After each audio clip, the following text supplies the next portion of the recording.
Oisin? Yeah, we were lucky. We looked as if it was going to be a very comfortable win for us, and probably that's the way it should have been. But we got 2 penalties towards the end, and I suppose we struggled. They got a goal, just right at the end, and lucky enough for us, the referee blew the whistle. That, because we couldn't win a ball in the middle of the field, and that's a problem for us. It's something, we've a lot to work on. Getting into the semi-final, but hey, it's better to be, in the semi-final with work to do than out of it. So that's the way we would look at it. You seem quite comfortable for good parts of the game.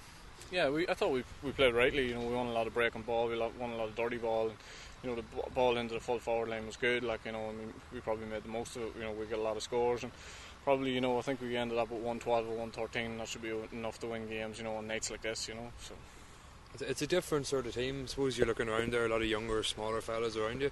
It's a different type of football. Yeah, it's definitely a different type of football. I suppose you'd miss John and Tony, around the middle, and maybe Donaldson as well.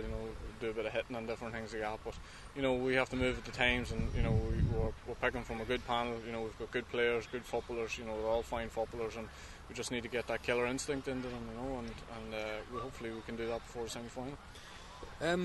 Pearse Oaks getting beat last night's opened up the Armagh Championship a lot. It has, yeah, and I think the Armagh Championship was open even before Pearse Oaks.